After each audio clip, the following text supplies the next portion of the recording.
Deus. Veja, irmãos, que nós estamos falando da crucificação do Filho de Deus. Ah, pastor, mas a crucificação, glória a Deus, toda hora tinha gente sendo crucificado, né? Era mais um. Não era mais um. Era o Filho de Deus, o Todo-Poderoso, o Senhor Jesus, que estava sendo crucificado. E o que aconteceu lá era para todo mundo cair de joelho, de cara no pó, e se converter naquele exato momento ao Senhor, não só o ladrão. Glória a Deus.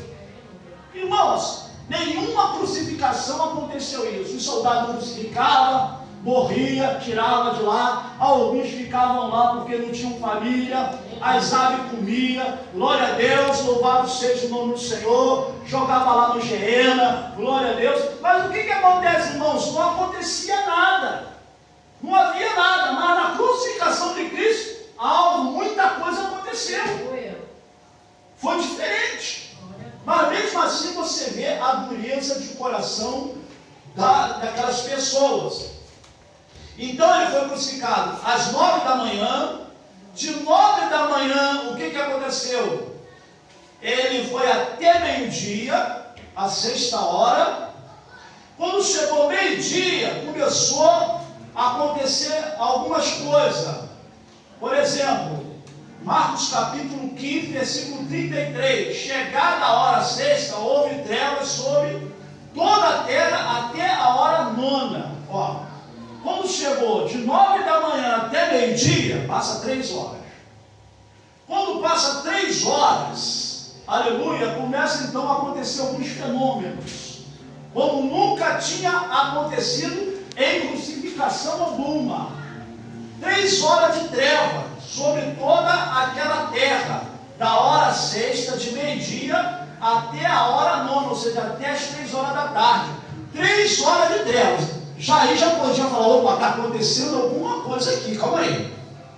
O que está acontecendo? Nunca aconteceu isso. A gente já cansou de crucificar pessoas, mas nunca aconteceu essas trevas. Já vai para 3 horas de trevas, já era um sinal para eles, opa, a gente está crucificando o Filho de Deus, calma aí. Mas não, vamos lá, aleluia. A hora 9ª, clamou Jesus em alta voz: Elohim, Elohim, lama sabachthani, que quer dizer, Deus meu, por que me desamparaste?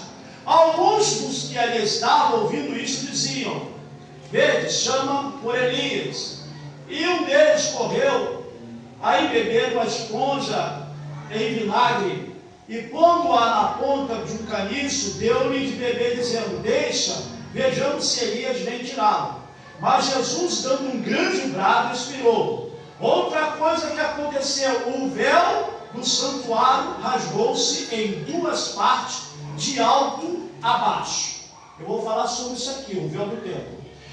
A terceira coisa que aconteceu ali: o centurião que estava em frente dele, vendo que assim expirara, disse: verdadeiramente este homem era o Filho de Deus. Então, olha só, vamos acompanhar comigo, atenção, isso é muito importante. Glória a Deus, se converteu, amém? Que foi um dos ladrões, se arrependeu e se converteu a Cristo, foi salvo. E outro reconheceu que Jesus era Filho de Deus. Agora veja, vamos dizer que tinha 100 pessoas ali na hora da crucificação. Só um se converteu, porque estava pendurado na cruz, o ladrão. E outro reconheceu, dizendo: verdadeiramente este era Filho de Deus.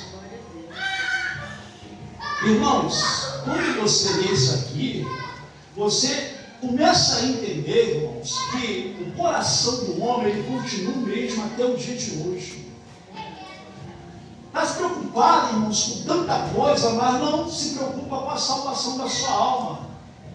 Jesus falou sobre uma parábola dizendo: louco, se onde te pedir é a tua alma, o que tu tens preparado, e para quem será a tua alma? Para o diabo ou para mim? Para quem será a tua alma? Jesus falou sobre isso. Hoje você vê, glória a Deus, que o mundo caminha certo. O mundo caminha no curso, glória a Deus, das trevas. A única luz que tem nesse mundo é você e eu, a igreja, espalhada na face da terra. Você sabe que você é uma luzinha? Não deixa apagar a sua luzinha. Fala para você, não deixa apagar a sua luzinha. Não deixa apagar a sua luzinha, por favor. Não deixa, não deixa. Ela já foi acesa, Jesus já acendeu ela, o Espírito Santo já acendeu ela. Não permita nada apagar essa luz que está dentro de você. Aleluia, que alumia as trevas. Quando olham para você, lá vai uma luz, é uma serva de Deus, é uma abençoada do Senhor. Então você vê, glória a Deus, que um se converteu, se arrependeu, ladrão, e outro só reconheceu e deu glória a Deus. Vamos aqui para Lucas, já estou terminando para a gente celebrar a Santa Ceia. Aleluia. Lucas capítulo 23. Lucas capítulo 23 diz assim. Aleluia. Em Lucas capítulo 23, então ele foi crucificado às 9 da manhã, foi até meio-dia, começou a acontecer várias coisas, depois de meio-dia em diante, e morreu às 3 horas da tarde. Louvado seja o Senhor. Lucas capítulo 23, versículo 44. Já era quase a hora sexta, e escurecendo-se o sol. Ó, Lucas dá mais uma, foi as trevas, né? O sol se escureceu, irmão. Virou treva. Houve treva sobre toda a terra até a hora nona, às 3 horas da tarde. Rasgou-se pelo meio o véu do santuário. Então Jesus clamou em alta voz: Pai, nas tuas mãos entrego o meu espírito. E dito isso, expirou. Vendo o centurião o que tinha acontecido, deu glória a Deus, dizendo: verdadeiramente este homem era justo, ou filho de Deus. E todas as multidões reunidas para este espetáculo, vendo o que havia acontecido, retiraram-se a lamentar, batendo nos peitos. Entretanto, todos os conhecidos de Jesus e as mulheres que o tinham seguido desde a Galileia permaneceram a contemplar de longe estas coisas. Aleluia. Então você vê, voltando para Mateus capítulo 27, voltamos lá para Mateus capítulo 27, você encontra aí acerca do véu, que foi um dos fenômenos que aconteceu. Eis que o véu do santuário se rasgou em duas partes, de alto a baixo, tremeu a terra e fenderam-se as rochas, abriram-se os sepulcros e muitos corpos de santos que dormiam ressuscitaram, e saindo dos sepulcros depois da ressurreição de Jesus, entraram na cidade santa e apareceram a muitos. E o centurião e os que com ele guardavam Jesus, vendo o terremoto e tudo o que se passava, ficaram possuídos de grande temor. E disseram: verdadeiramente este era Filho de Deus.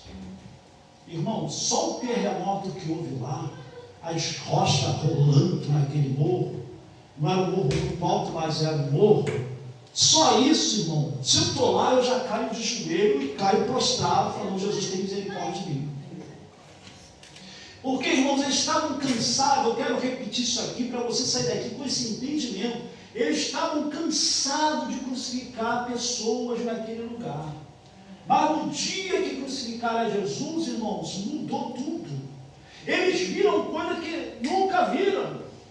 Treva, sol se escurecer, era dia, calor, o sol escurece, treva, toma conta por 3 horas, terremoto abalando tudo. Lá no templo, o véu se rasga de alto a baixo. Aleluia, glória a Deus. E muitas outras coisas, até pessoas ressuscitaram que estavam lá nos sepulcros. Então veja, agora eu quero só destacar aqui para terminar, o versículo 51 de Mateus 27, eis que o véu do santuário se rasgou em duas partes, de alto a baixo. Eu não estou falando aqui, minha amada irmã, presbítero, de qualquer coisa não. Irmãos, o véu era uma cortina, tá? Que separava, que Deus mandou Moisés passar para fazer. Aqui vamos dizer que é o lugar santo do santo, e aqui embaixo o lugar santo. Então o véu, essa cortina de linho puro, era, glória a Deus, aqui, e separava do lugar santo do santo do santo. No lugar santo, os levitas trabalhavam limpando, pegando os utensílios, lavando, trocando o pão da proposição, glória a Deus, botando pães novos. Os sacerdotes vinham, glória a Deus, trabalhavam também. Os sacerdotes não podiam pisar no santo do santo, tá? Nós só trabalhavam no lugar santo, era um respeito, um temor muito grande. E no lugar santo do santo, o sumo sacerdote Arão, quem era sumo sacerdote por Deus, ele vinha uma vez só por ano. Depois do sacrifício, pegava o sangue, botava nas pontinhas do altar, glória a Deus, aspergia na pontinha do altar, acendia o incenso, e ali fazia esse trabalho, glória a Deus, tá? Louvado seja o nome do Senhor. Depois saía uma vez por ano.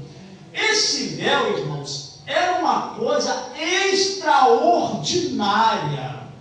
Era uma cortina de linho, irmãos. Só para você ter ideia, segundo o historiador Flávio José e o Talmud, que é uma tradição judaica, o véu do templo era monumental. Media cerca de 18 metros. Só para você ter ideia, 18 metros de altura. Olha o tamanho dessa cortina. Por 9 de largura, 9 metros de largura, com uma espessura de aproximadamente 10 centímetros de espessura. Irmão, para você ter uma ideia, para movimentar essa cortina, precisava de dezenas de sacerdotes ou levitas, precisava de dezenas de homens, que era muito pesada. Quantos aqui já pegou tecidos pesados, meu irmão?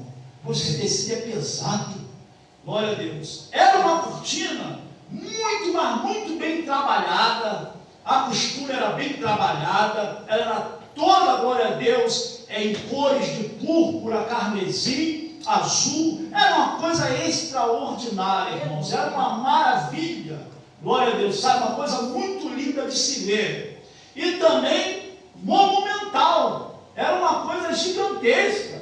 18 metros, irmãos, de altura, 9 de largura para uma cortina, 10 centímetros de espessura, é uma coisa realmente extraordinária. Para completar, sabe quanto pesava essa cortina aqui, o véu do templo?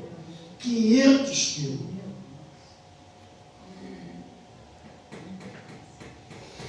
quilos. Glória a Deus. Mais dezenas de homens. Eu estou sentindo a presença do Calamaçaia. Aleluia, eu estou sentindo a presença do Senhor Jesus aqui, porque a gente está honrando Ele. Ele está fazendo lembrança dele, presbítero Elvio. Estamos falando aqui a palavra dele com alegria. Estamos adorando Erura, Massara, Candarai. Aleluia, glória a Deus. Agora, para você ter uma ideia, tá? Para a gente celebrar a Santa Ceia, para você ter uma ideia. Quando Jesus morre, que lá em João, não vamos lá, porque não dá tempo, capítulo 19, versículo 30, que ele fala, tetelestai, ou está consumado, aleluia, esse véu do templo, irmãos, ele rasga, não é de baixo para cima não, porque se fosse de baixo para cima, glória a Deus, alguém falasse, não, alguém pegou uma espada e rasgou ele, mas vem de alto para baixo, foi rasgado de alto a baixo, ou seja, ele foi rasgado pelo Deus Todo-Poderoso. Não sei se Deus mandou um anjo, o anjo meteu a espada e rasgou, porque tem anjo com esse poderio, ou se a própria mão do Senhor pegou e falou, aqui está acabando, aqui está terminando, aleluia, esse período do véu do tempo, não haverá mais separação, porque meu filho morreu para trazer a unidade. Sabe por que você está aqui? Porque o véu do tempo se rasgou. Sabe por que Deus recebe o teu louvor e a tua oferta? Porque o véu do templo se rasgou. Sabe por que você participa aqui do corpo e do sangue simbolicamente? Porque o véu do templo se rasgou. Jesus morreu. Você agora tem acesso. Vamos se colocar de pé. Efésios, vamos lá em Efésios capítulo, por favor, tá, irmãos? Efésios capítulo 2, para terminar, só vou ler. Efésios capítulo 2, glória a Deus, depois de Gálatas. Então eu quero chamar você à responsabilidade, por favor, entenda, glória a Deus, que você é muito especial para Deus. Você é uma pessoa muito importante e especial para o Senhor, viu? Alegra teu coração, não deixa ninguém te entristecer não. Luta vem, luta passa, prova vem, prova passa, mas o Senhor está conosco. Ele é o nosso fiel amigo e companheiro.